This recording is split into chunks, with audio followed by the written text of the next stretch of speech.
The Minnesota Vikings have brought joy and misery to the Vikings fans for many years. At the Skol Purple Podcast, we just want to see the Vikings party with the Lombardi. Join us for analysis, interviews, laughs, and much more. It's the podcast by Vikings fans for Vikings fans. The Skol Purple Podcast starts now. Here's your host, Carson Schubert. Welcome into the Skol Purple Podcast. We are joined by Caden of the Pack Only Podcast. We got to give him that. We got to give him that to begin the show today. We're going to hear probably plenty of that horrendous Go Pack Go chant on Sunday. So we got to give you the horn at least today, right? No, I don't like that horn. It's the grossest thing ever. It's the worst sounding noise on planet Earth. I'd rather hear the Go Pack Go chant constantly every single day of my life instead of hearing that horn once every few months. I know the Vikings play-by-play announcer Paul Allen. He is famously, or maybe not so famously, I remember it, but a few years ago he changed it to No Pack No, which I'm much more fond of instead of Go Pack Go. I think everyone in the NFC North has started using that chant because I feel like I saw some Bears fans chanting that a couple of weeks before they played the Packers, and they're like, "No Pack." I think that was after week 1 too, and they were all chanting inside the stadium, and I'm like, "You guys can't just steal this thing." So. But no, man, hey, we appreciate you coming on, even though you are from the other side of the country. The other side of the country, not really the other state, the east side, I guess, if you're looking at it geographically. Even though I'm in Northwest Iowa, and you actually are in Wisconsin right now. I am in Wisconsin right now. I'm literally probably 10, 12 minutes away from the stadium, which is crazy enough. So, and you might potentially be at the game on Sunday. So, I'll see what I can do for the most part. Those tickets, though, seem to be going up, and it's a classic rivalry game, and so we'll see. We'll see come Sunday. Yep, that's right. Well, man, we appreciate you coming on here, and hopefully it gives our viewers and listeners, watchers, whatever, a chance to hear from your perspective what the Packers season has been like up to this point. But let's talk a little bit about your background first, Caden. How did you become a Packers fan, first of all? So originally my mom is based out of the Chicago area in Illinois, and that's where I currently live. I'm staying at my dad's house right now in Green Bay, Wisconsin, who lives, luckily enough, only a few minutes away from the stadium. I became a Packer fan just based off the fact that my dad is from Green Bay, and he absolutely grew up being a Packer fan and everything like that. And quite funny, when I literally tell people this, is that when I came into the world, my mom birthed me. The nurse took me back, cleaned me off, and came into the room. And the first thing, instead of me being handed to my own mother, my dad took me and decided to put a Packer hat on me and gave it to my mom, who's a Bears fan, and realized from that moment forward, oh yeah, he's not going to be a Bears fan. He's going to be a Packer fan for life. And so ever since that moment, ever since the first few minutes of my life, I have been a Packer fan, no matter what, even through everything that's happened so far this season. That's made me consider things. Well, there you go. Well, it's, I guess they went with the most of two evils, I guess, in my mind. But either way, it's... hey, I could have grown up being an Lions fan. That probably would have been a lot worse. Yeah, that's true. That's true. Even though, we could have this conversation at another time, but of all the teams in the NFC North, it seems like the Detroit Lions might have the brightest future based on roster construction right now and the way things could be trending, and maybe not with Jared Goff, or Dan Campbell, who knows, but they've got a lot of young talent, basically, is what I'm saying, and they don't have a lot of cap issues where the Vikings kind of have that issue, the Packers have that issue. The Bears do have a lot of cap space, but they have so much talent that they need to upgrade that it's like, can they all upgrade that in a short amount of time? Yeah, I know Bears GM and the McCaskey's really going to spend all that money to get free agents. They normally don't. So Yeah. And are the free agents even going to want to go to Chicago? yeah. That's another thing to consider. But that's another topic for another day. Maybe we'll have to get you on in the off season and we can talk about Oh yeah. some of that NFC North stuff as well. So that's how you became a Packer fan. How about the favorite Packer of all time, according in your mind? Not And necessarily the best Packer of all time, because I'm sure that could also be highly debated. But who's your favorite Packer so you've watched? originally it was one of my favorite Packer players that besides, I could say Aaron Rodgers and like Devontae and everything. I could say that my main favorite, like probably top three, would be surprisingly 100% Reggie White because legend, the monster himself. Two, Yeah. I people listening are really surprised. It's actually Mike Daniels. Oh yeah. It's so he used to be a Packer. I think he's currently a free agent or still in Cincinnati. Back in 2019, I randomly, while working out at a gym over in far side of west of Green Bay, I randomly met him in person, and I got a photo. I ran into him, and it was probably one of the coolest moments of my life, just based off the Yeah. fact that he was the new defensive guy. And I was like, oh yeah, and I absolutely loved him. And then I have some other like few. I could also say like Clay Matthews. Like I played football throughout like since I was like 6 years old, and every single year I was like, I want jersey number 52. I want jersey number 52. Don't give me anyone else. I always loved Clay Matthews. His long, luscious hair that made him look like Rapunzel and everything like that. So yeah, those all defense. I could say, probably a lot of people would say Aaron Rodgers, but yeah, those are my top three players that I love all time. Mike Daniels, former Iowa Hawkeye, Oh yeah. as an Iowa native and a Hawkeyes fan, I've got to remember that, even though I don't like it when Green Bay snatches my Iowa guys. But that's okay. That's okay. We can't blame the Iowa guys. The Packers chose them, so They play hard and they play really good. There's nothing. yeah, Iowa yeah. produces some You had really good Micah Hyde players. for quite a while. You guys have had multiple players, Hawkeye players. I mean, we could go back quite a ways for that, but I remember Micah Hyde when you guys had him, and then went over to Buffalo, and you Yeah, guys that kind of was poor management. We didn't give him the money. That was a bad choice. And even Aaron says it was a bad choice. I wish we would have kept him. He was a really good player, but yeah, what happens, it happens. Can't yeah. go back on ifs. So Same thing with Devontae, and I'm sure you've got strong opinions about that. about recent news, today was so funny with Derek Carr being told, oh, by the way, you're not going to be the starting quarterback this weekend. We're starting Jarrett Stidham over you. That was Oh probably the best man. thing. And checking the Twitter likes under him and being like, he definitely wants to come back to Green Bay, or he's definitely regretting his decision in some way. I mean, yeah, you got the payday and you're with family, but look where you're at now. Yep. So Yep. Which leads us into thoughts on the Packers season so far.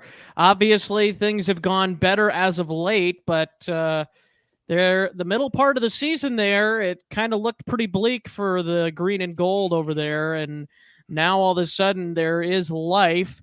Granted, there's still there's only like a 37% chance, but the odds keep increasing every time they win. And it wouldn't surprise me, Caden, if somehow they squeaked in, just because I think the Commanders could very easily lose one of their two games.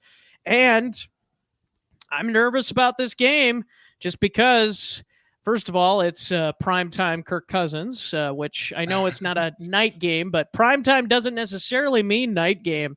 It's not Phil Simms. It's a Jim Nantz, Tony Romo. I can't stand Phil Simms. I'm so glad Tony Romo's the analyst now. But anyways,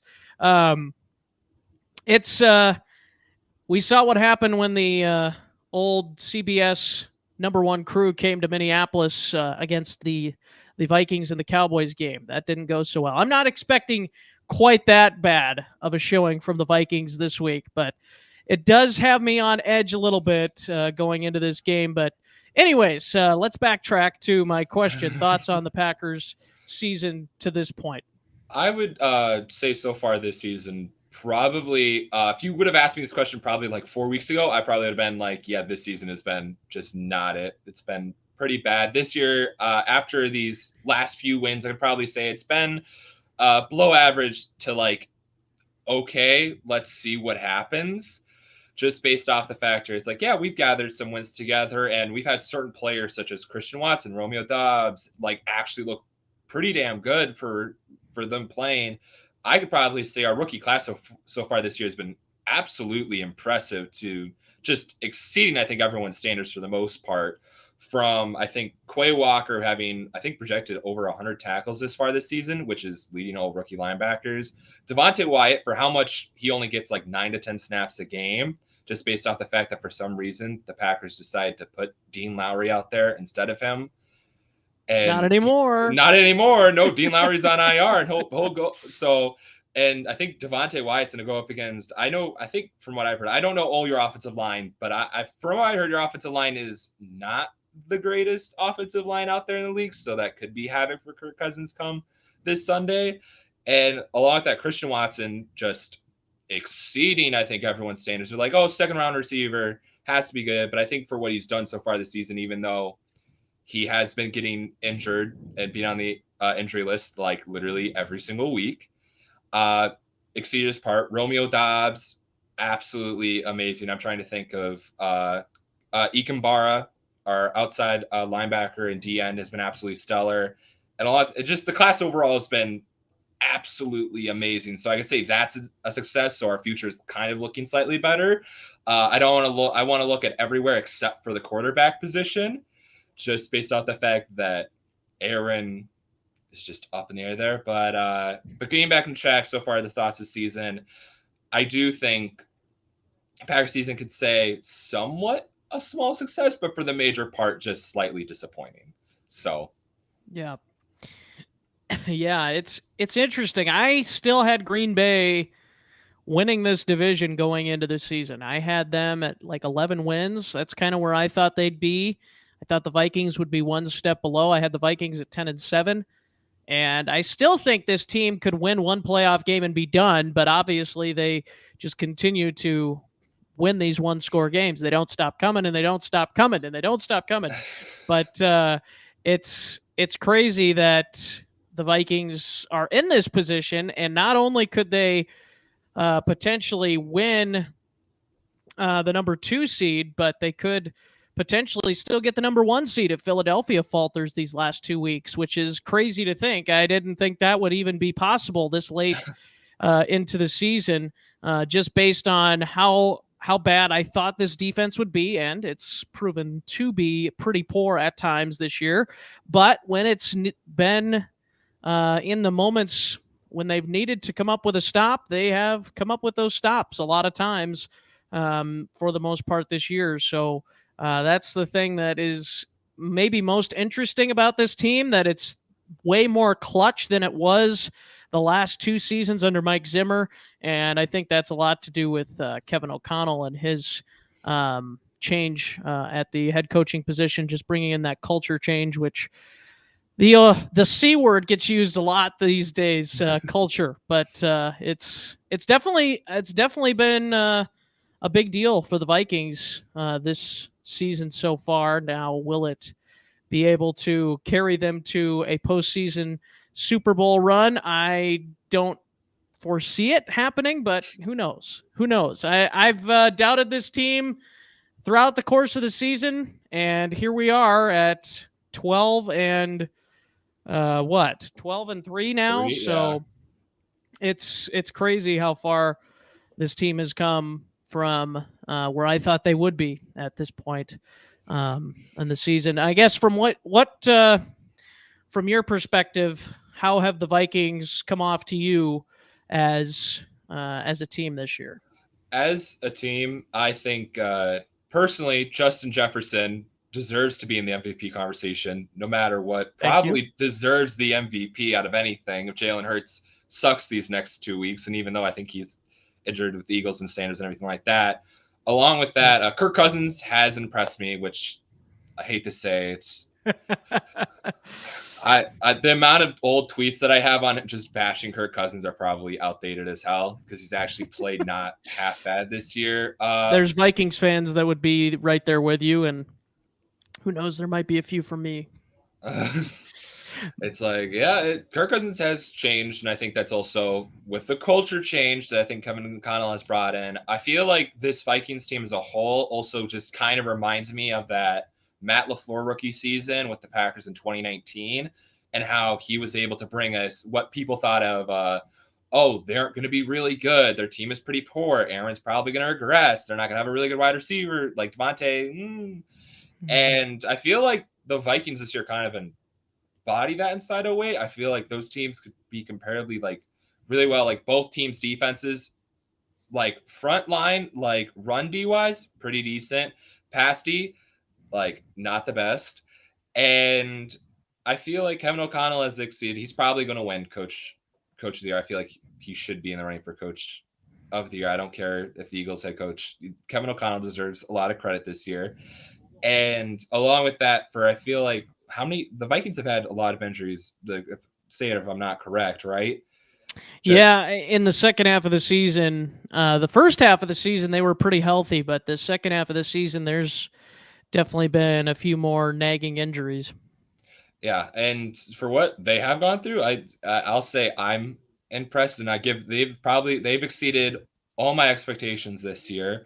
The only thing that probably make me stay corrected is if the Vikings go to the NFC Championship game or a playoff game and just be one and done. But I think personally that if the Vikings do make the playoffs and the Packers don't, I think the Vikings do have a possible chance. Here's my crazy hot take, Carson. If I feel like a lot of people might hate me for this. I believe the Vikings have a better chance of reaching the Super Bowl than the Philadelphia Eagles. Really? Yes, Wow. That's my hot take. I think that is a hot take. Yeah. I don't know why, but I just don't.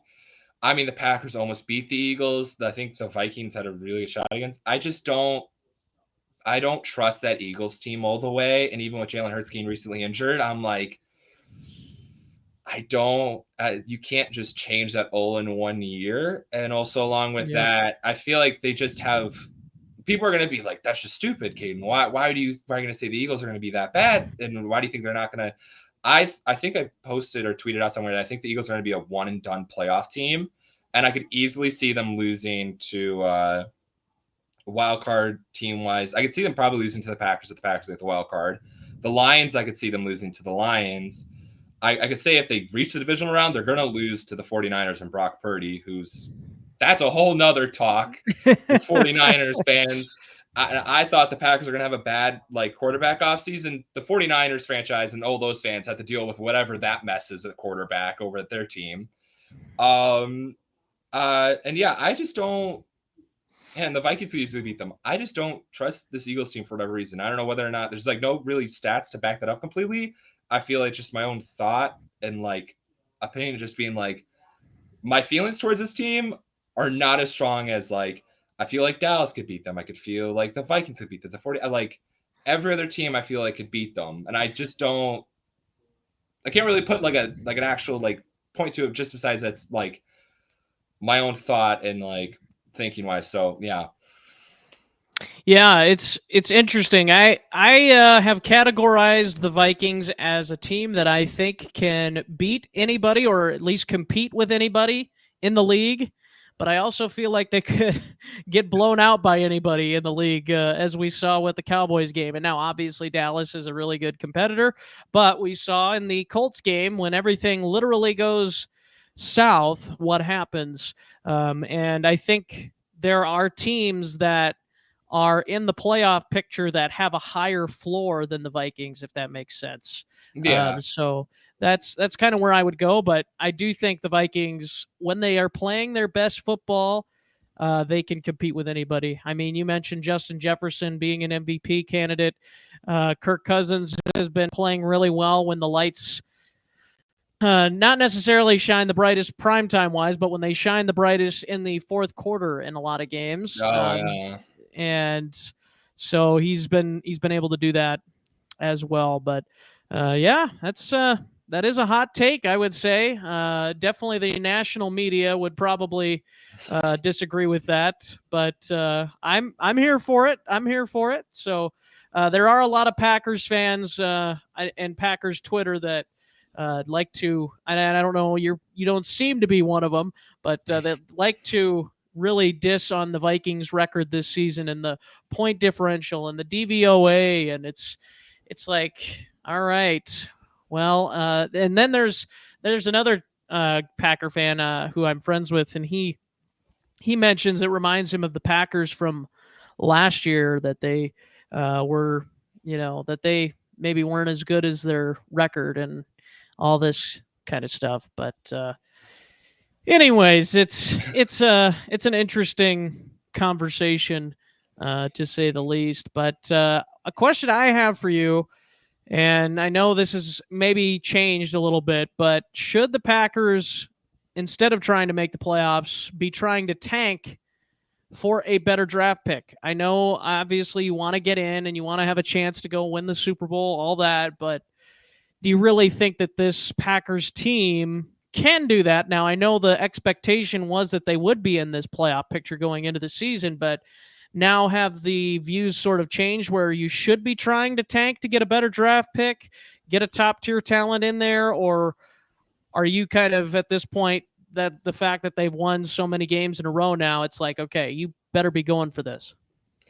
If I was a Bears fan right now, I would definitely say, let's tank. Let's get the highest draft pick possible. But as a Packer fan, even when we were losing all those games, I was like, I think personally, you should never, the goal be, let's tank and lose at all the games. I want to see this team win, even if like we were eliminated from playoffs a few weeks ago. I just want to see this team be happy, get moral victories like the Rams did this past Saturday on Christmas against the Broncos. Absolutely blowing the Broncos out. They got a moral victory, even though they're eliminated out of playoffs. I think the Packers overall draft well, so I'm not really worried about tanking. I think where you're at right now, I mean, all you have to say is the Packers have to win their next 2 games, which are going to be really difficult. And all you have to do is have the Washington Commanders either lose to, I think, the Browns or I think the Cowboys, if I'm correct. Is that who they're playing? Cowboys, yep. Yeah, Yep. and then the Giants have to lose to, I think, I don't even remember who they're playing this week, and lose to the Eagles. And they either have to lose out or Washington has to lose one of their next 2, and the Packers have to win out. So option A or B are there. It's a high probability. And I wanted to mention this when you were talking about like how everyone's kind of mixing out the Packers-Vikings game, that I was really surprised when the odds for this game came out, and Vegas, I think, gave the Packers a 3.5 favorite for this game. I tweeted out being like, what do they know that we don't know? Because I felt that was very just strange. Because I was thinking, oh yeah, the Vikings have so much momentum coming in here. They're obviously on a certain way in the way they're looking, the better team, if you're not including all the stats that you mentioned that your other Packer friend mentioned. And so I felt that was just really strange. But I think I don't know. I think this week can be either, I don't know whether or not the Vikings are going to show up or they're not going to show up. And even then, when the fourth quarter comes around, God forbid the Packers have like a 14-point lead, I'm still going to be stressing my mind out, because we've seen how Kirk Cousins plays in the fourth quarter, and he's had comebacks. I mean, he's probably the second Matthew Stafford, and just being like, oh, we're down the whole game. Let's make a comeback now. So, yep. That's definitely been the story of the season. I mean, even the Buffalo game, they were down by 17. Obviously, they got the turnovers defensively that, even if they don't get one of those turnovers early on, then we're talking about a much different outcome of that game. But and then obviously the Colts come back. And then, the Washington game, when I really thought they were dead in the water, like Washington took all the momentum and all of a sudden the Vikings turned it on in the fourth quarter. Again, same thing with the Lions. I thought the Lions had it, and questionable. That was the first game we played the Lions. Questionable coaching from Dan Campbell, not Matt Campbell. Dan Campbell, which I'm sure that's never been something that's been discussed ever. Dan Campbell and questionable coaching, but he he made some poor decisions down the stretch that gave the Vikings opportunities in that first matchup, where if they had just done things a little bit differently, the Vikings would have probably not had that opportunity. But again, the Vikings find a way. Opportunities are given, and the Vikings take them, and that's been the story of the season. As of Wednesday night, when we're recording this, the Vikings and Packers game, according to Barstool Sportsbook, they have the Packers by 3, and the line is 48.5. And I'm just going to tell you right now, I would probably take the over on that. Yeah. But that's just my inclination so far this season. So yeah, I agree with you. I think the fact that they've come back, I think if you would have told me 5 games ago if you had asked me this question for the Packers, I would have said keep tanking. But I think now that they've won so many games, you might as well just keep on trying to see what you can do, see if you can't get into the dance and, work your way to a Super Bowl like they did back in 2011, which Who knows? Who knows? This year has been really strange for everyone. The NFC's not that great. I mean, let's call it out and say what it is. I mean, I've said that all year, and people are like, "Oh yeah, well, these other teams are still better than the Vikings," which may be true, but it's not that the Vikings can't beat these teams either. Like on a not so good day from these other teams, and the Vikings have a really good day, or even if the Vikings do have a good day and the other team has a good day, the Vikings have been able to beat teams too. So, like the Bills, they played really well other than a couple of turnovers in that game, so anything's possible. It's the NFL. Oh, yeah. But it'll be interesting to see if the Packers can make it. I tweeted out, I'm sure you probably saw it earlier today from the Skol Purple Podcast Twitter account, a poll about if the NFL is rigged, if Tom Brady and Aaron Rodgers both somehow make the playoffs after the odds were totally against them for multiple weeks. And basically I said, how badly upset the NFL and Fox, for that matter, that has to do all these NFC games, are going to be upset if Brady and Rodgers both miss the playoffs. So we got to deal with Daniel Jones, Taylor Heineke, or Carson Wentz in the playoffs. Or possibly Sam Darnold as your quarterback in the playoffs. Like, it's just like, who would you rather have in the playoffs if you're the NFL or Fox? Hey, the Seahawks still have a chance. There's still a chance for Geno, but I think that ride is long gone. So yeah, it's by the way, with that poll, I responded with the league. It's already rigged. Just to be clear, because you said yes, no, or it's already rigged. I clicked it's already rigged, clear as day, as we can clearly see from the past week and the refs calls and everything. And you would think for such the year is 2022 that it's like, hey, there's so much upgrade and media and all this digitalization.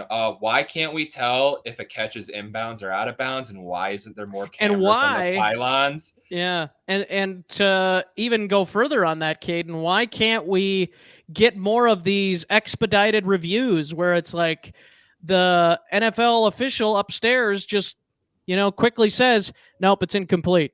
It's like we on the field can tell in 5 seconds if it was incomplete or complete based on the replay they show us on TV. And you're telling me that you need 2 minutes or 3 minutes to decide whether it's an incompletion or a completion? Come on.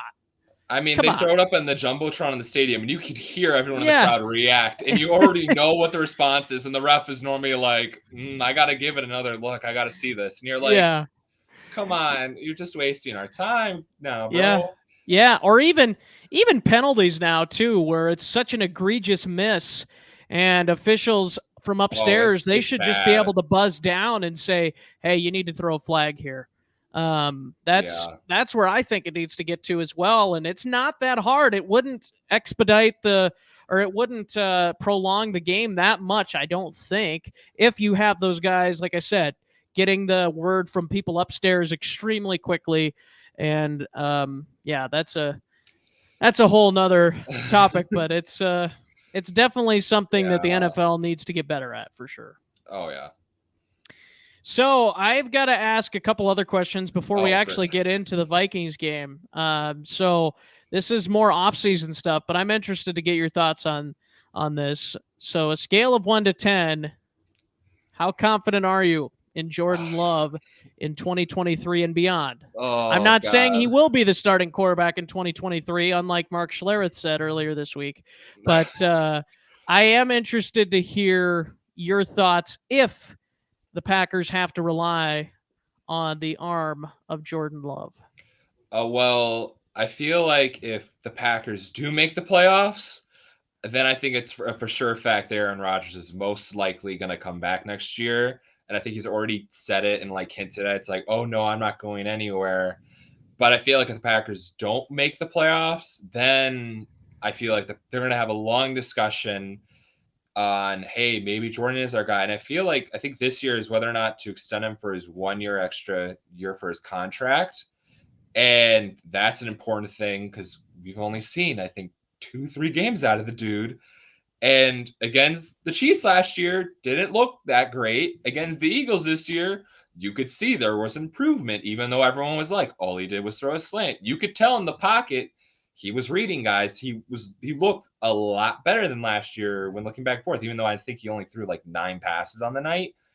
And so confidence wise, if Jordan Love is going to be our guy next year, I probably have to rate it like probably a 5 or a 6. I'm not going to have high expectations to be like, you're the next coming of Aaron Rodgers, but I have expectations of, from what you've shown and that you've sat behind a Hall of Fame quarterback for 4 years now, that you should know how to be able to do the certain things you do and at least play to a certain level where you're probably a mid-average quarterback, like slightly better than Derek Carr, but A not Ryan as Tannehill, maybe? yeah, like put him there, like a Ryan Tannehill or slightly below Kirk Cousins type of quarterback, to where it's like what you're doing. You're like you're averaging like 2 touchdown throws a game or like 1 a game, and it's like you have 250 yards, but you only have like 1 pick or every other game or so, something like that, to where the numbers are like you're not amazing, but for your first full year, this isn't bad at all. So yeah, my expectations are,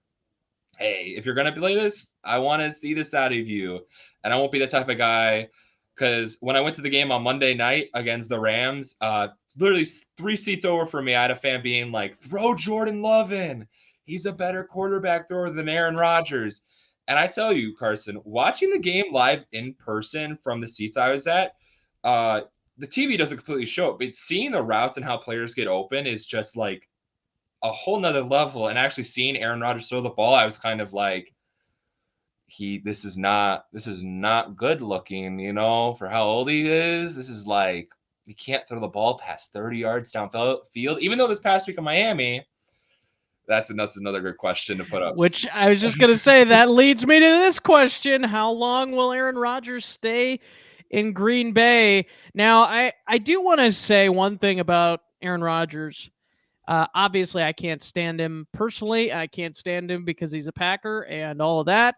But there's no doubt denying the talent that he has. One of the greatest quarterbacks in NFL history. Keep saying it, Carson. As much as I hate to say it. And I think now I've had pushback on this before. I think he is the second most talented quarterback in NFL history. And I put Patrick Mahomes at number 1. I don't know what your thoughts are on that. And I'm just going based on talent. I'm not saying statistically. I'm not saying Patrick Mahomes has had a better career. I'm just saying based on the talent to throw the football and, just the arm motions and things with Patrick Mahomes and he's able to do, and the mobility. So that's where I'm at with Rodgers. I respect him as a player, and that's about as far as it goes. But I've been talking to a Packers fan who's, kind of in that same boat as that one guy you're talking about, where he wants to see Jordan Love. But I kind of come back with, do you really think Jordan Love, like, I'm not saying he can't be good, but do you really think he's going to be Aaron Rodgers good?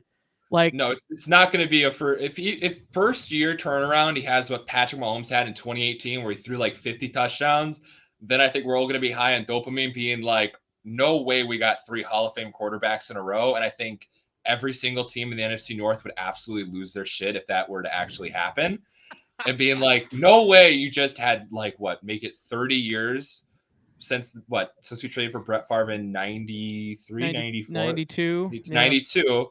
And you put that point forward as 2020. So yeah, 30 years. And if Jordan Love becomes the next great all-star quarterback, well, there's one thing guaranteed. If he becomes the next Aaron Rodgers like Brett Favre, the Packers are winning at least one Super Bowl. Yeah, right. And then probably not making another one because that's how it normally goes with us and our greatest quarterbacks ever. Yeah. But answering the question of how long, as I said, I think the Packers make the playoffs. 100%, I think he's coming back for one more year. If the Packers miss, in which I feel like my greatest fear and the greatest nightmare come alive is either the Packers beat the Vikings this week, and then next week against the Lions, they lose and they're eliminated, or we go into the playoffs and, we're all high and mighty, and then we realize, oh, we have to play the 49ers or Vikings, and we have another relapse of last year or 2013 or any time we play the 49ers in the playoffs and absolutely or the NFC West for that matter. Oh, yeah, pretty much. And everyone be like, well, good year, guys. I don't want to see this because I already know this is just not going to be good. And so, but I think after all that, I think, if we go to playoffs, Aaron Rodgers is coming back next year. If we don't, I think there's a high likely chance we're going to move on to Jordan Love and probably get Rodgers. What do you think, if we were to get rid of Rodgers, what do you think he's worth, like trade value wise? Yeah, that's a good question because depends on how much Green Bay is going to take of that salary. Yeah, I mean, it really comes down to that. Like, I think the number one option in my mind for Aaron Rodgers next year would be to go to the Jets if there is somebody that he could go to, which I know, the old Brett Favre going to the Jets thing and then going to the Vikings. But or hey, he could go to the Raiders because they're having quarterback problems over there, and Devontae Adams is already there, so might as well join them. That's a good point, and I actually think, if I remember correctly, Derek Carr, his contract, they can get out of his contract. Yeah, I'm not 100% sure. Let me check this out. I think it has something to do with his physical, if I'm correct. I think that's what they were reporting today. Let me see. So, yeah, potential out 2023. So, yeah, it looks like they can get out of his contract this year, and there would be this offseason, and there would be like they'd be so they'd save $25 million, but there would be $5.6 million in dead cap. So they'd basically save $20 million. And then, yeah, maybe that would open the door for Aaron Rodgers. I think those are probably the two most likely landing spots for Rodgers. Maybe a dark horse, Seattle, maybe.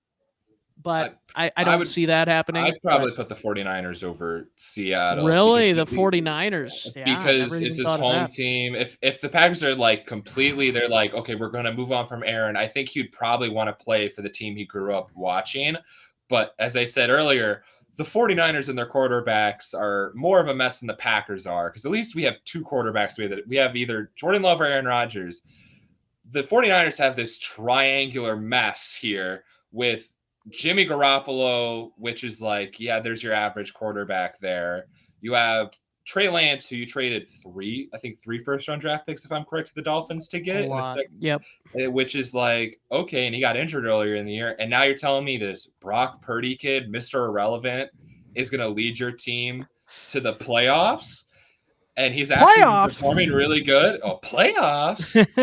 I was going to say something about, it's a pretty damn good culture. When you talk about culture earlier, I was going to make that joke. And I was like, no, I'll save it.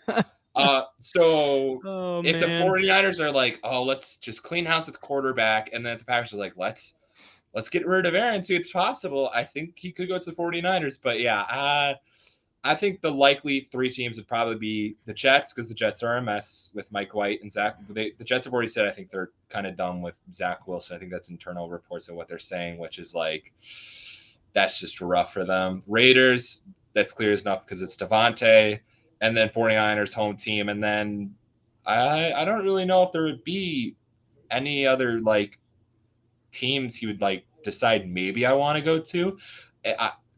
I know it's probably lurking in the back of your mind somewhere, and some future probability. I think you already know what I'm saying. It's like maybe, just maybe, there's a chance he pulls a Brett Favre and says, you know what, I want to get revenge for this team, and ends up on the Vikings. I know for a fact that's lurking in every single Vikings fan's eye. It's like puts on his Vikings cap. He's gonna pull a high school player and choose his commitment. And I mean, I would accept the Vikings trade for Aaron Rodgers if that meant we got Justin Jefferson in a first-round draft. No, I think we'll let you keep Aaron Rodgers, and I think the only way that the Vikings get Aaron Rodgers at any point would be after next year, because Kirk Cousins, I am pretty sure, is entrenched into staying with the Vikings at least one more year based on his contract. And that's another thing with the Rodgers contract. I don't know how it all works. Maybe they can convert some of that to a signing bonus or whatever. There's so many different things with these contracts, but yeah, there's also so much in there. Like we've heard from Kyler Murray's contract about the like playing video games thing. There's stuff in there that's like, oh yeah, you get like other money if you do this. I'm trying to, because it was I think if I was correct, was it 150 million for 3 years? I feel like that's what it was. Yeah, $150 million for 3 years. It was a cap hit of $28 million per year.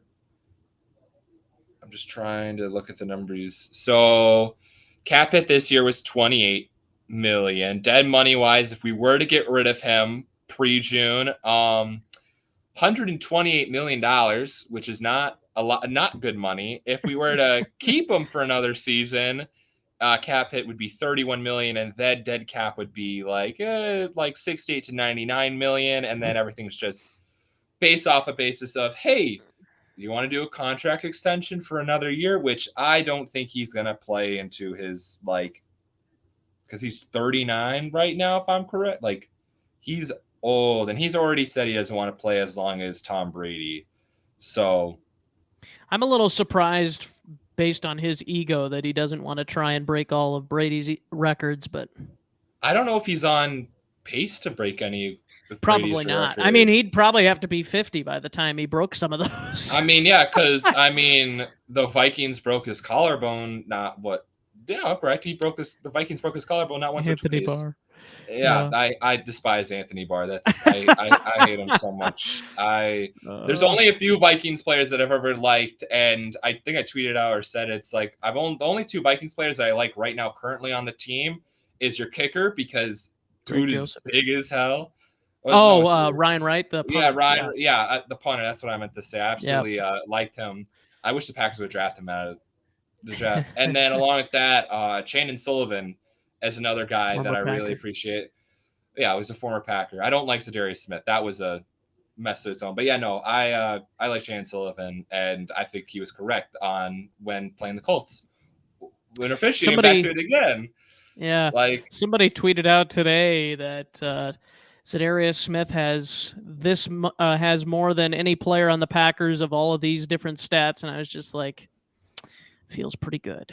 I don't know. I'm sure Zadarius probably thinks it feels pretty good as well, but oh yeah, he's definitely like, oh, this is going to be our year. Later to find out that, hey, buddy, you're gonna realize NFC North teams have a very, very problematic thing with NFC Championship games, in which they are very addicted to just not showing up and losing. Mm-hmm. So Which how that brings us goes. to our matchup between two NFC North teams, Vikings and Packers. We have spent 44 minutes not even talking about the matchup pretty much on Sunday, It's which crazy. which is it's crazy because we haven't talked all season really, and it's just interesting to me to talk to a Packers fan and get your perspective, because I do think there's a lot of obnoxious Packer fans and Packer personalities on Twitter and stuff where they're very irrational and they're very, just like, oh, Vikings hate this, hate that, but anyways, it seems like you have kind of more of an appreciation, or maybe not appreciation is the word, but more of a respect for what the Vikings have I'm done not. this year. I'm not high on the drugs. Being like, oh, the no shot. I have at least a little bit of sensibility. Like I'm not like as crazy as some other people. I mean, I can give the Vikings some respect for what they've done this year. As I said earlier, they exceeded my expectations, and I'll give them the credit Yep. for that. Me too. Now go out there and perform this Sunday, and go shut out Aaron Rodgers and this Packers team that's getting a little bit hot later in the season, which it's good to get hot right now. So Yep. Yep. Well, let's talk about these offenses and defenses. First of all, starting with the Vikings offense and the Packers defense. Now, we all thought in week 1 when the Vikings and Packers were going to play, we thought that Jair Alexander was probably going to shadow Justin oh Jefferson. And it yeah. did not happen really for most of the game. And it cost the Packers badly. To say the least. And I'm just curious, from your point of view, do you think that the Packers will change that going into this matchup? Or do you think they're going to go at it from a similar mindset as they did in week 1? Knowing Joe Barry and how he likes to play his defense and how much I absolutely despise it, he will probably do that exact same thing, but at least put Jari Alexander on him. Probably not like 1/8 of the time, but probably more of like 1/4 of the time, maybe. Just like a little bit more, but yeah, no, there's no way he puts Jari Alexander on Justin Jefferson the whole game. That's not. Even if he says, "Oh, coach, please let me do it," he ain't doing it. That's just not how Joe Barry runs his defense, and all of us Packer fans absolutely hate it. At certain points of the year, we've literally said, "Please get rid of this man." We are praying to the gods, please just get rid of Joe Barry, just because he's just been the play call. I mean, he calls his corners like 10, 15 yards off the receiver, and it's like 3rd and 10, and it's like, come on now, why would you do such a thing? And the way he plays, just man, it's zone. It's just frustrating to watch defensively. Luckily, the team is starting to like the players themselves. I can't blame them at all. They've been performing really well in their own respective. Rasul Douglas has been an on and off hit, and that's who I think will most likely be up against Justin Jefferson the whole game. And hopefully, there won't be another clip of him getting burnt by Justin Jefferson, like what happened in week 1, or the one clip of someone doing the Curb Your Enthusiasm edit, and it's Trey Alexander talking before the game, being like, "I'm going to shut him down," and then it's him getting absolutely crossed against Justin Jefferson and just being left behind in the dust, which I was like, Oh, man.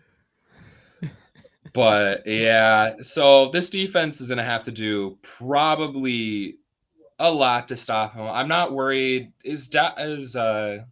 I know Dalvin Cook has had some more like recent injury things and so forth, but I think he good for He's this game? he's pretty healthy. Yeah, Pretty right healthy now. now. I was gonna Yeah, say, he's earlier in the season, I think he had like, and he's had this before where something where his like shoulder almost comes out of place. And he's had that before, but now he's got like a brace on his shoulder that keeps it in place. And so that's not been really a problem this year. And he's had a pretty good year, which I mean, a lot of Vikings fans, including myself, we're kind of ready to be done just because I think he makes more money than I want to give to a running back, and we need so many other positions to be better. going forward. But I'm just not a fan. I don't know if you're on the same page as I am. I'm just not a fan of paying running backs big money at all. I think it's such a disposable position in the league now, where you can bring in a UDFA and he could be a Hall of Fame running back if you put an offensive line on the field that's, a top 10, top 5 offensive line, and you have a good quarterback that can help the running game a little bit. And there's always talk of the running game helping the passing game, but the passing game definitely can help the running game as well. So Yeah. I'm very much on the idea of not paying running backs. What are your thoughts on that? As somebody that just paid running backs, your team paid running backs. The main problem I have is that Aaron Jones, I feel like, deserved that money full and heart. I feel like he's easily a top 15, top 10 running back in the league, no doubt about it. It's just the fact the Packers this year have just not utilized him. And for some reason, just, the first drive of the game, Aaron Jones has 5 carries. And then at halftime still has 5 carries. And they just seem to just get away from running the ball, which I think even Mercedes Lewis talked about on the Colin Howard show and everything like that. He was like, when we run, you kind of want to have that 50-50 option, but the Packers just seem to always be like, we have Aaron Rodgers back there. He could throw the ball for when it's 3rd and 2, and it's like, why are you throwing it deep, like 20 yards downfield? Or this past weekend against Miami, it's like, it's 4th and 1. You have AJ Dillon and Aaron Jones back there. Why don't you run it up the middle with them? No, we're gonna hit it 40 yards deep for Christian Watson. I mean, he burnt the corner. It's just an overthrow by Aaron. And I just wish we were a little bit more conservative there. I like us taking the shots, and when we do take the shots and they do hit, everyone on Twitter and every fan's like, oh my God, including I am like absolutely amazed. But I feel like for where you're at now, it's save that stuff for when it's like necessary late in the game, and not when it's like the second quarter and we're still tied up. Or I feel like just utilizing the running backs is just our big problem for this team. I do agree with you in some aspects. I feel like not every running back deserves to be paid like as high as some of them do. Ezekiel Elliott. Yeah, no.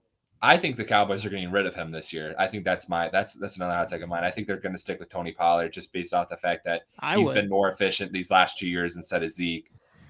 So that contract was stupid. I don't know why they paid him. So I agree with you for the most part. I feel like running backs do not need to get as paid as high as wide receivers, but even then, the wide receiver market this past year. Christian Kirk, baby. He's been actually playing well. And he's been playing well. And he has been playing well. Yep. I feel like that's a very underrated thing for the Jags. Christian Kirk this year has been, for the most part, for how much he's been getting paid over $100 million, been playing worth every single dime and penny for that team. I give him credit for that. I mean, he screwed over the wide receiver market for literally everyone, for every team and general manager and coach. Including the Vikings coming up here with JJ. That's you guys are going to break the bank on that deal. Do you think they pay him like 100? Oh, they have to. 160, like it's going to be nuts. He's going to get probably $30+ million a year. And that's what Adams got, right? He got about 30 almost. Yeah. I mean, and that's coming up this offseason where, the thing is, Jefferson has one more year, and then he still has his 5th-year option. But the Vikings are maybe thinking about, okay, maybe we just get you signed now and forget about the 5th-year option, because the before the market gets even crazier, and you have to pay him even more money down the line. But he might even want a shorter deal so he can get paid more eventually. I don't know, but it's interesting. I'm sure the Vikings have on file the clip earlier this year when he said, "I don't care about money," and they're going to probably play that back. They're going to be like, "You don't care about money, then you should be able to." You should be able to be perfectly fine with us paying you base salary, no bonus at all. That's right. Exactly. You love football that much, so you're just going to keep playing for peanuts compared to some of these other great receivers. But But yeah, I'm curious to hear your thoughts. I really thought this Packers defense going into the season was going to be a top 10 type of defense. And I guess I'm guessing that a lot of Packer fans were probably in that same boat, but I'm curious to where you're leaning on this and what's happened to this Packers defense other than your defensive coordinator. Defensively, overall, I'm just trying to pull up the rankings for this week because I feel like if I'm correct, I think the Packers defense going into this game is a top 10 defense. Is it? Okay. I think it is a top 10 defense. Go early, like you're talking about this like middle of the season. Uh, the expectations. Oh no. Oh, so sorry. They're ranked 17th right now. They're like middle of the league. Offensively, they also rank 16th. So this, I could also point out that your defense ranks 31st. Oh yeah. Which no, is that's don't have to tell me. We're all fire. Speaking of defensive coordinators wanting to get fired, at Donatel. But there's other issues than just the defensive coordinator. I would suggest that the talent level is not quite there for the Vikings defense overall. Yeah, no. I mean, for the Packers defense, going into this year, it was like Eric Stokes, Jair Alexander, Rasul Douglas are all number one cornerbacks. Well, all on great deals, and we weren't expecting to get Rasul back, and we were all surprised to sign him. Devondre Campbell and middle linebacker next to Quay, we were like, oh, this is going to be absolutely amazing. And we still have Amos and Darnell Savage back there, who both are good. And defensively, front wise, you're like, you have Jaron Reed, Kenny, Devontae White, you have Preston Smith, Rashawn Gary. You look at the defense on paper, this is screaming to you, this defense is going to lead the team to the Super Bowl. And then going into week 17 now, you see the defense, and you're kind of like, what happened, guys? Injuries, along with this sort of just bad play calling, and a certain somebody at free safety doesn't know how to tackle. I absolutely don't understand Darnell Savage at all on this team. And along with that, it's just, yeah, it's mainly the tackling aspect. I mean, you saw Jalen Waddle and Tyreek Hill absolutely burn this team pass-wise, which I think pass defensively, the Packers ranked top 10 going into last week, and I think are middle of the pack of the league. And yeah, they got all their interceptions last week, and even I was like, let's go, not realizing that the Dolphins kept throwing out a concussed Tua Tagovailoa, which is like, that's not good, guys. That's a whole other issue the league has. And so this Packers defense, run D more recently have been proving they're like, okay, but I feel like with Devontae Wyatt coming in, I feel like this week over Dean Lowry's on IR, I feel like that should like bring a little bit more pressure to the defensive front, and maybe he gets a sack or two on Kirk Cousins. Money bets aware. And has Kenny Clark been out all year? No, he's been. I think like he's only been out for a few games, but I think if I'm correct, he should be good for this game. I'm just trying to let me scroll back to injuries. He should be good for this game. I'm looking at the injury report that was reported today. Kenny Clark is not on it, but I think he was out for one or two games. But for the most, he's been having a silent year. He hasn't had I think he only has like 3 sacks. I think he only has like 2 or 3 sacks this year. He hasn't had great season like he has in previous years, but he hasn't been like horrible. So according to PFF, he's got a 61 overall grade defensively this season. Oh, and God. just by comparison, last year he had a 75. So it's dropped off by 14 points according to his PFF grade. I think if you look at the entire defense as a whole compared to last year, everyone has dropped off. And there's only one person to blame for that, and that's Joe Barry. And everything that he's taught this defense is just wrong. I mean, the tackling and the techniques they use is just somewhat pathetic certain times.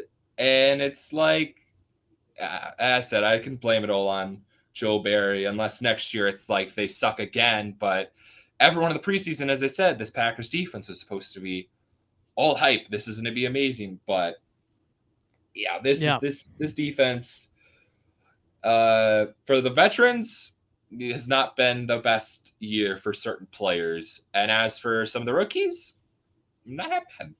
So I could say that for the Packers defense. Vikings offense, that worries me a little bit. Just a little bit passing wise, because KJ Osborne has decided to suddenly become the next and up and coming receiver out of absolutely nowhere. And Jay Jettis is still an issue, which I don't know if we're going to be able to deal with. So, And don't forget the possible win of the trade deadline, TJ Hawkinson to the Minnesota Vikings as well. And he had 2 touchdowns in a career day.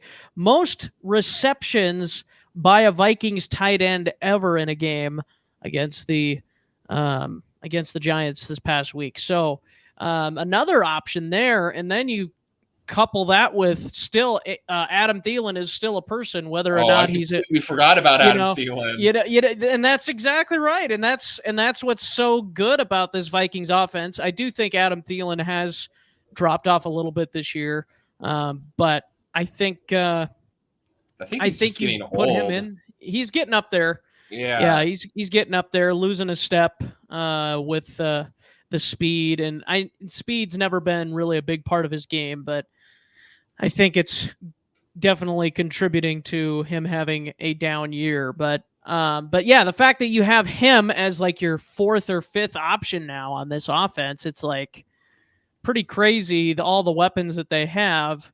And then not to mention Dalvin Cook, and not to mention, Alexander Madison, and now potentially getting Irv Smith Jr. back, which we know he's never really lived up to his potential from a Vikings fan perspective, but there has always been that hope that he will eventually get his opportunity, and he won't be back for this Green Bay game, so you won't have to worry about him this week. But yeah, it's been fun to see all of these pieces come together, but it's going to be interesting to see if the Packers defense, like they did on Sunday, if they can get a couple of takeaways to make this game competitive, and if their offense can do enough. I think the big question for me, moving to the Packers offense versus the Vikings defense, is can Aaron Rodgers stand in there and throw for 300 plus yards in this game? Because I think if he does that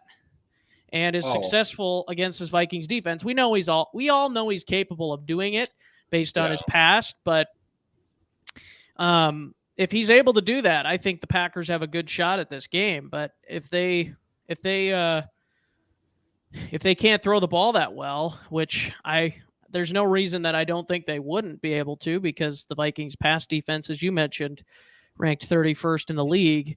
Like, if Aaron Rodgers can't throw against this defense, then who can he throw against would be my question. But I mean, Daniel Jones has torn us apart. Mike White has torn us apart. Now, it's not all resulted in wins. They've mostly resulted in losses, but that's the biggest concern I have. The only thing I would say to that is, do the Packers have enough weapons offensively to warrant my concerns ultimately? Christian Watson, we know he's probably got revenge on his mind after dropping that touchdown 100%. in week 1. So I wouldn't be surprised if he goes off for 100 plus yards in this game and maybe a touchdown or 2. But after that, there's not a lot of offensive weapons right now for the Packers. Am I correct in that, or do you feel like there's maybe a few?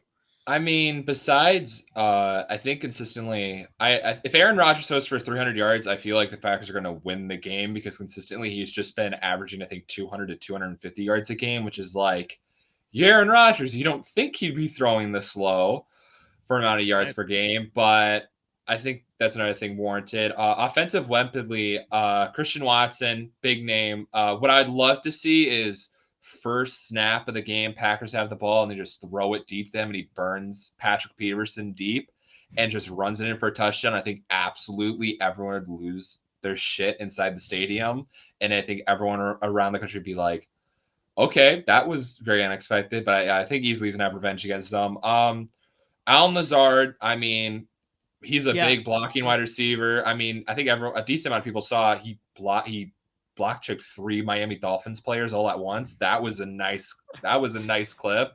And it's like, so he's really good. I could talk about Mercedes Lewis. I mean, yeah, he's old, 38 years old, tight end, penalty kind of for a 16 red zone years. type of threat, maybe. Yeah, and I mean, he made a crazy catch in Miami, which a lot of people were like, "That's not a catch. It's not a catch." And I'm over here I like, didn't honestly watch most of that game, but I was on it. I was at my aunt's house for a Christmas party, and I was like, "No, I'm on my phone on Hulu watching this game. No, this is more important than anything else." And what I really hated was that my brother-in-law was on FanDuel, and Hulu has the 30-second delay of the game, and FanDuel gets instant updates. So he's over there betting in the corner, just reacting. And I'm like, "Tell me what happened at the next play." And he's like, "Oh, no, you'll see it pop up in a few seconds." And I'm like, and it's just stressing me out completely. But offensively, besides those guys, and I feel like Romeo Doubs, I mean, he was, I think, targeted 6 times and had 6 catches last Monday night, and he absolutely played wonderfully. And I'm trying to think other running, and I think that's about it wide receiver wise. Then you can just be like, you have like other known names that it's like maybe 1 catch, maybe 2 catches. Randall Cobb, yeah, easily enough. I can't forget about Randall Cobb. That man deserves his own respect. Feel like he's getting up there with Adam Thielen. And then, yeah, Aaron Jones and A.J. Dillon, who I feel like Christian Watson and Allen Lazard are probably your number 1 and number 2 receivers. And then Aaron Jones is probably your number 3. But I think the Packers really just need to focus on running the ball and staying consistent with yes, the Vikings defense sucks, but any given Sunday is any given Sunday, so you never know what could happen. And I feel like the main thing is that they just have to. I really, my main concern is that it's like, oh, they get up early and it's like, oh, let's go, guys, we're passing the ball so well, and then it's just like a comeback, and it's just like, oh no, we got to go back to running the ball, and you just stopped running the ball, and now it's like not efficient. Oh, we got to throw some quick passes. People start dropping stuff. And it's just, I feel like they just got to stick consistently to running the ball. And I feel like quick pass game, or at least like checking out the corners of the numbers, would be decent well for this offense. But yeah, I really put it, if Aaron Rodgers has 300 yards, I think it's a guaranteed win for the Packers. If Aaron Jones and A.J. Dillon go off, I feel that's it. I don't know really much about the Vikings defense besides Zadarius Smith and Harrison Smith that are really going to play well. Maybe Pat P. I feel like Zadarius Smith is going to have vengeance in his heart, and definitely I feel like he's going to do something pre-game and post-game. God forbid. Luckily, since I believe the Commanders game, no one after beating the Packers has put on a cheese head. But I feel like for a fact, if Zadarius Smith and the Vikings were to win this upcoming Sunday, I feel like he would definitely do that and start waving towards the crowd. I feel like that would be, or just rip a cheese head in half. That would yeah, definitely something around those lines. And I think everyone would be like, "Great, that's how our season ends." and just go oh man, you have no idea how much fun us Vikings fans would have if we just end your season on Sunday. We are going to probably lose our shit, as you had said before. I think what happened in 2018 when the Bears eliminated the Packers from the playoffs. They're like, we're gonna run the division for the next 2 years, and everyone was like, no, we're taking the North and never giving it back, as Ryan Poles famously said this offseason. And look where that led them. Look where they are now, bottom of the division. That's what his version of taking the North is, I guess. Yeah. So what I will say about Ryan Poles really quickly before I move on is I do think I like his idea of trying to reset things in Chicago and kind of rebuild from scratch, but I don't know if it's going to work. That's my only hesitation with it. I really don't know how much the McCaskies are going to be like, hey, we have all this cap space. Do whatever you want with it. I feel like they're going to be like, here's the limit. This is what we're only going to spend. And if you don't, and it's like, if you go over, you're gone. Yeah. Because I just feel like ownership wise, that team is it's just sad. And I mean, as I said, I'm from Chicago, and so I have a lot of Bears fans. And so every single Bears Packers week, it's just absolutely crazy. And I mean, I was at that Bears Packers game in Chicago back in early December, and that was absolutely ridiculous. And yeah, you could see pain across their face. And I would love to see that again for Vikings fans this Sunday, because if we were to beat them, it'd be like, Vikings, what happened? How do you lose to the 7-8 Green Bay Packers when you're 12-3, secured a playoff spot, and have probably who's supposed to be the MVP on your offense, and just an overall like up and coming year? But yeah, it would hurt a lot if we beat the Vikings and then lose to the Lions. That would absolutely suck. If that were to happen, I think everyone would be like, that can't be how our season ends, and that would be a very depressing way if that's Aaron Rodgers' last game. Oh man. So do you think there's any chance Rodgers plays the final week of the season if the Packers lose to the Vikings? I think he's gonna do it. If it's like something around the line, I feel like anyway he's gonna play it out. If the Packers would have lost their last 2 games these last 2 weeks, and I feel like he would have been like, I'm done, throw Jordan Love in. But I feel like where they're at, even if they lose to the Vikings, I think he'll still want to be like, hey guys, don't get me wrong, I'm still the quarterback here, because I feel like it wasn't like 2018 in which by the time the Packers were eliminated, which I think was week 14 against the Cardinals, then week 17, 18 came, he was kind of just done for the season, because it was like, what's the point really? As for there's still a chance here, and even if they're eliminated next week, I think he's still going to play against the Lions. So yeah. We will have to wait and see. I think that leads us to our game predictions here.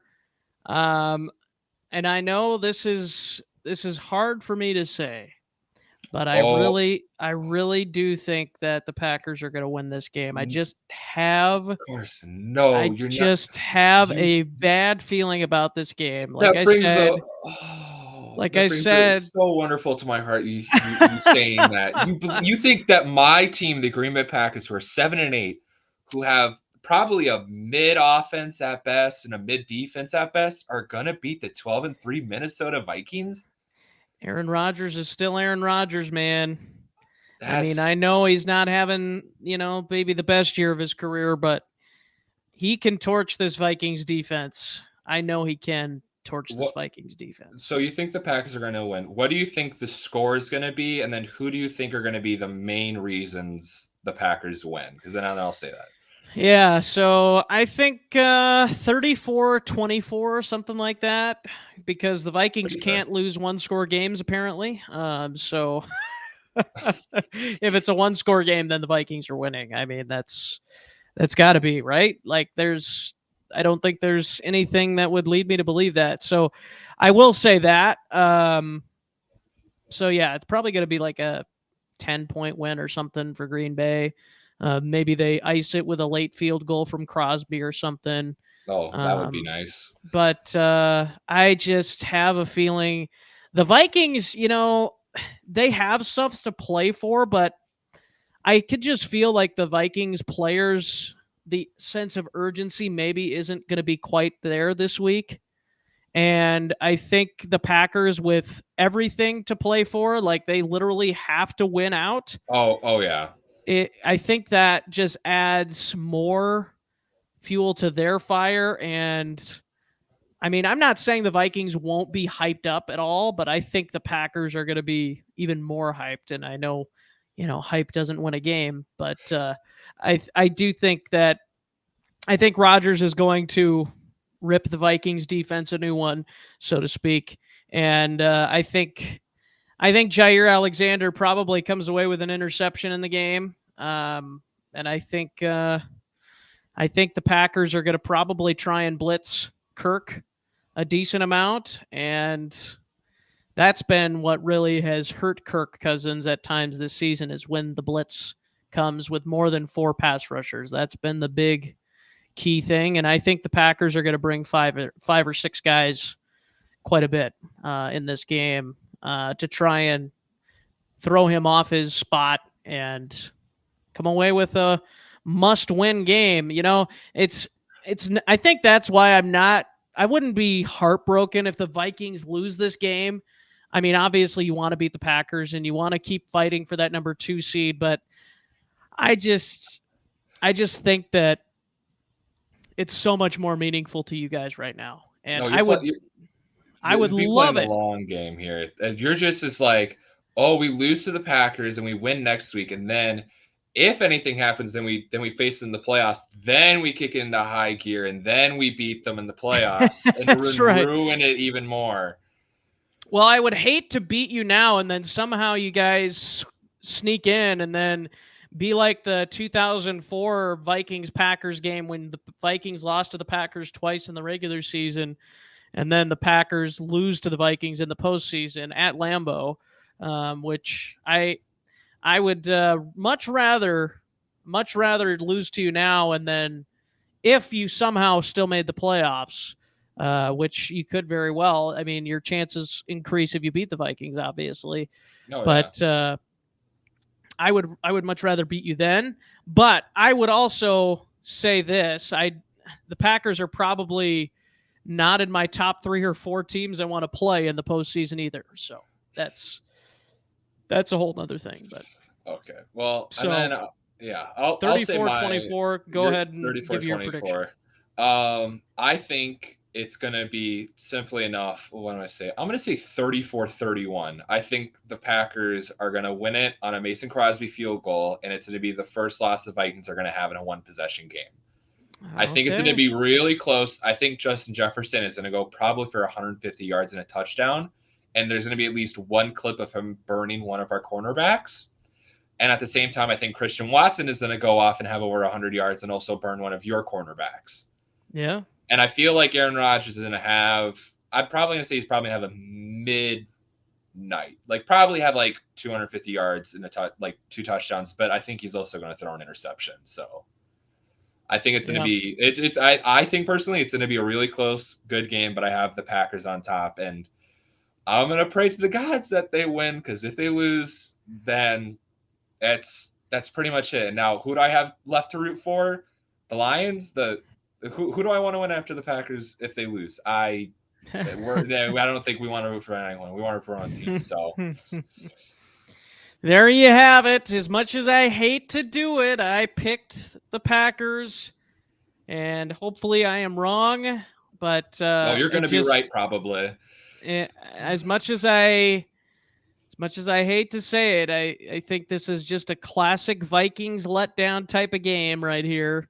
And unfortunately, it's going to benefit the Packers in keeping their postseason hopes alive, at least for one more week. But we'll see.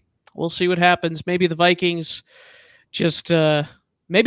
finally win a blowout game. They haven't won I would blowout game. They No. haven't won a quote-unquote blowout game since week 1, which technically wasn't a blowout, 23-7. Yeah, but it's the biggest win they've had all season, point differential wise. But a lot of things has changed since week 1. That's right. That is correct. So yeah, you had no film on Kevin O'Connell in that game. So as the head coach, offensive coordinator, or play caller, I should say. Who would have knew where we were at right now? You look back on week 1 and now, stuff's crazy. Yeah, exactly right. Exactly right. Well, Caden, hey, really appreciate you coming on the show, and let our listeners know how they can consume your content if they so choose. Okay, so you can find me at Pack Only Podcast on YouTube and Twitter. And then for TikTok, you can follow me at Pack Only Pod on TikTok. So that's all the links I have to share. All right, man. Any special previews or episodes or any things you got coming up this week yet? I'll probably have something out probably by tomorrow afternoon, something around the lines of preview and prediction, but I'll probably also throw this up if you let me steal some things together. And then I'll be most likely going to the Packers Vikings game, and hopefully things go well and the Packers win. If not, then you'll probably see a very sad Packer fan this Sunday. So yeah, thank you, Carson, so much for having me on here. It was such an enjoy, and hopefully, yeah, we can link up again and see for future, because I know the off season and playoffs, anything can happen. It's crazy. Yeah, So you never know. This might not be there might be a show before the off season. That's right. You never know in this league. That is for sure. But no, appreciate you coming on, and I do truthfully wish your team nothing but bad luck on Sunday. I don't usually say that, but after picking the Packers, I have to say something bad. Otherwise, my Vikings fan card's going to be stripped away. 100%. Yeah, you're gonna lose. You're gonna lose followers to that. But I'm gonna tell you right now, if your prediction's correct, you're gonna gain a lot of street cred. But all those Vikings fans are gonna come after your ass. They're gonna hate me for being right. But anyways, appreciate you coming on, and I know I won't get you to say it, but as always, Skol.